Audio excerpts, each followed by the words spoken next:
Que sois, portanto, meu Deus? Que sois vós? Pergunto senão, Senhor Deus.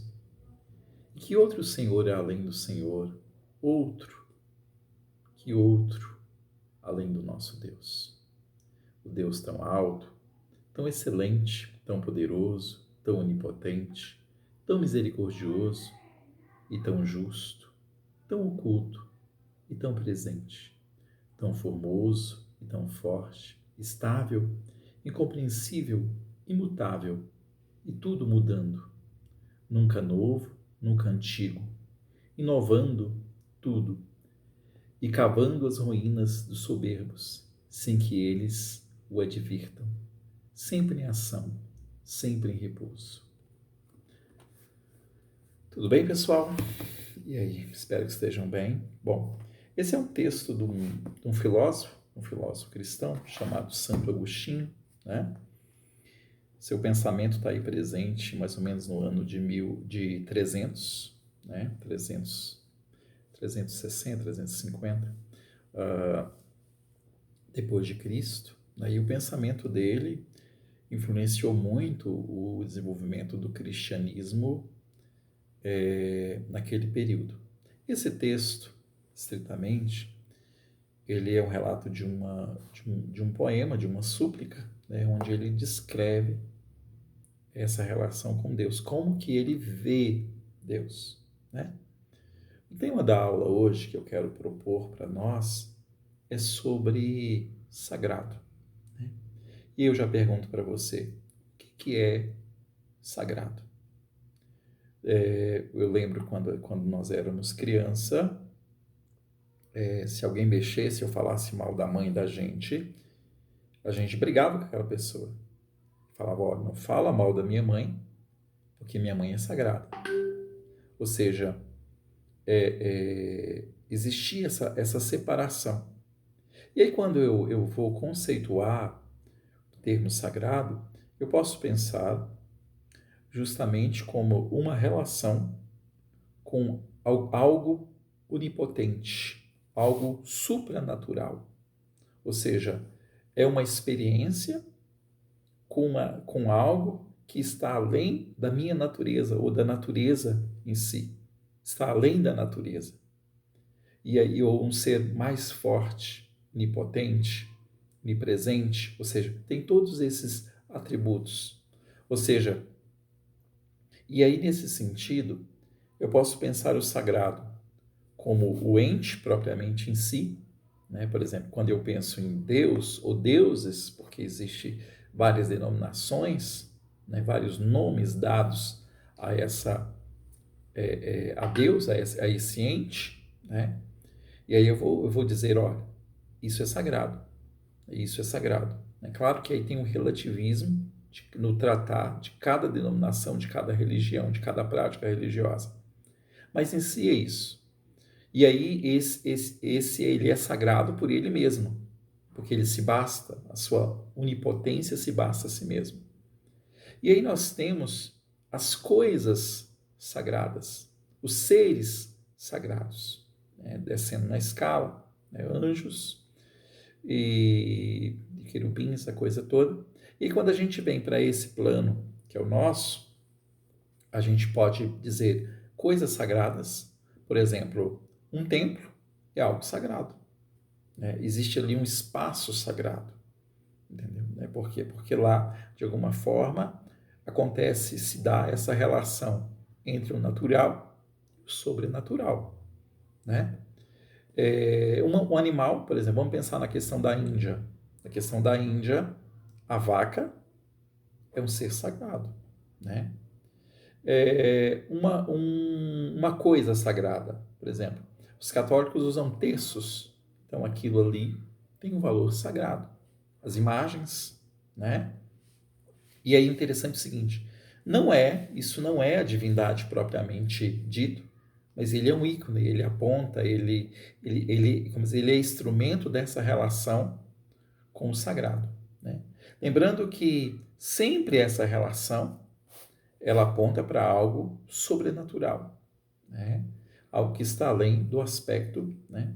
E o homem justamente ele se entende dentro do processo religioso, que ele tende a buscar essa relação com esse ser, com esse sagrado, né? Ou com essa experiência. E aí as suas motivações, primeiro, o desejo, ou seja, como esse sagrado também, ele é um ser misterioso, tem um aspecto ali do mistério, ou seja, por mais que eu tente conceituar, por mais que eu tente procurar o que é, dizer o que é, eu não consigo, porque simplesmente é um mistério. Ou seja, dentro de uma ótica religiosa, é um mistério, entendeu? Né? Ou seja, o que é? É um mistério. Essa é a resposta dessa relação com ou seja, o homem não consegue conhecer tudo sobre esse sagrado, né? Se eu perguntar para você, quem é Deus? Você vai me dizer, ele como o texto diz, é onipresente, é, como se diz, é onipresente, é grande, é poderoso, mas esses são os atributos. Quando eu digo o que é mesmo, aí eu digo, isso é um mistério, porque a gente não conhece tudo. E aí, no meio desse mistério, há sempre um desejo do homem de conhecer mais. E aí, alguns teóricos, textos sagrados também diz que o homem, na sua constituição, existe um vazio. E esse vazio só vai ser preenchido, só vai ser significado por essa experiência com esse ente, com Deus. Né? Então você tem aí a relação do desejo, né? Você tem o mistério, você tem o desejo, e você tem também o temor. Ou seja, uma vez que eu me relaciono, né? Existe essa relação do temor. Ou seja, de alguma forma, existem aspectos do sentimento ali, né? Que como se configura essa relação com o sagrado, com essa força sobrenatural, né? E é interessante quando eu penso numa força, olha o carro passando aí, numa força sobrenatural, eu entendo que essa força sobrenatural é aquilo que ultrapassa aquilo que eu entendo como força, como ordem natural. Ou seja, por que que eu procuro, né? Por que que eu procuro essa relação? Porque de alguma forma eu sinto, né? O homem tem essa experiência que ele não é um ser onipotente, ou seja, ele é um ser limitado. E aí você coloca dois aspectos: o ser religioso, né? O homem, né? Que é um ser que é um ser limitado, carregado de limites, de fragilidade, né? E um ser sagrado, que é um ser onipotente.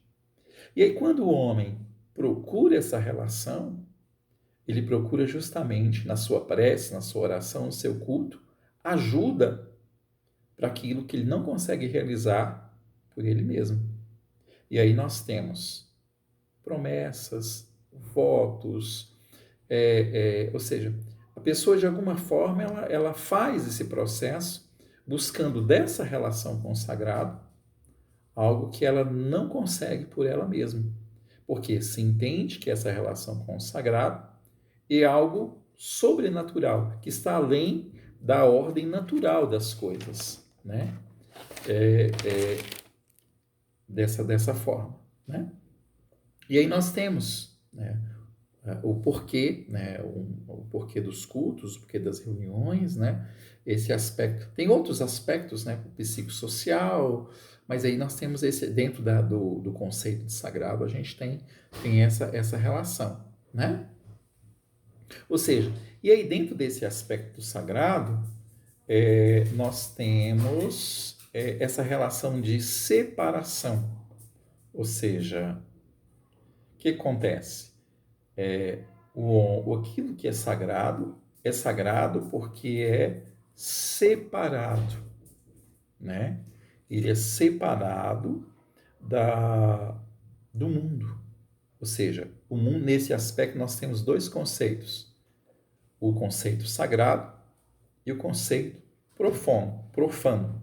Ou seja, ele é sagrado, então ele é separado no conceito judaico, né? Judaico-cristão, ou seja, ele é separado da realidade do mundo. E aí nós temos o conceito de coisas consagradas, ou seja, que pode ser pessoas ou coisas que foram retiradas, né? E tiradas para o culto, para o processo ali religioso, né? Quando a gente pega leituras do Antigo Testamento, você percebe que alguns profetas foram retirados, né, do convívio, ou coisas desse tipo, né? Ou seja, e aí a gente entende esse processo como o fazer, como o significar sagrado, né? E aí dentro do processo religioso, nós temos o espaço sagrado, que é o culto, né? Que se dá dentro de um espaço sagrado, ou seja, de um espaço, de um momento, né? E é interessante pensar também como o tempo sagrado, né? Quando a gente pensa em Natal, por exemplo, nós temos a cultura cristã, ali é dentro é um tempo sagrado, né? Para o judeu também, para os judeus também, você tem o tempo sagrado deles propriamente dito, né? Então tem isso. Existe uma vertente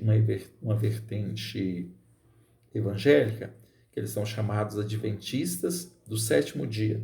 Ou seja, se eu não me engano, na sexta-feira, eles começam na sexta-feira, 6 horas da tarde, eles param de praticar qualquer comércio, qualquer coisa, e só voltam a fazer isso no sábado, 6 horas. Ou seja, nesse momento eles tiram aquele tempo que dá um teor sagrado para eles. Então tem isso, né? Dentro da Umbanda, você tem ali um momento também de consagração, que a pessoa fica uma quantidade de dias, e a gente vai tratar disso mais à frente, com um traje, com uma roupa, né? Os cabelos são cortados, ou seja, é um processo de consagração ali.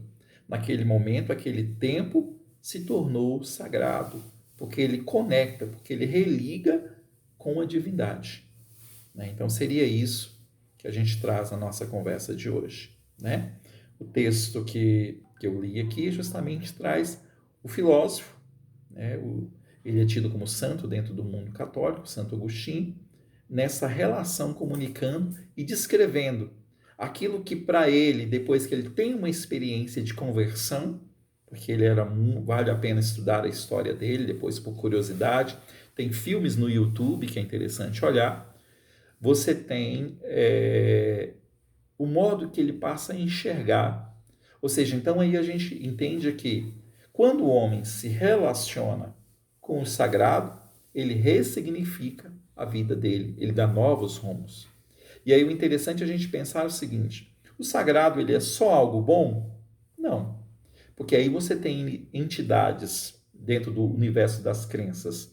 Você tem entidades que são boas, adjetivamente, e tem outras que não são tão boas. Tá tranquilo? Então é isso nesse primeiro momento, tá? Eu vou deixar um outro vídeo muito pequenininho de uma monja budista, ela descrevendo, para a gente entender as descrições diferentes dentro do universo religioso, ela escrevendo o que é o sagrado ali na interpretação daquele momento ali, onde uma pessoa dá uma resposta para uma pergunta. Tá bom? Um abraço. Vou deixar a atividade, tá? Na plataforma, tá bom? Estamos aí. E depois a gente marca uma hora no Meet de novo para a gente conversar sobre o assunto. Tá bom? Um abraço.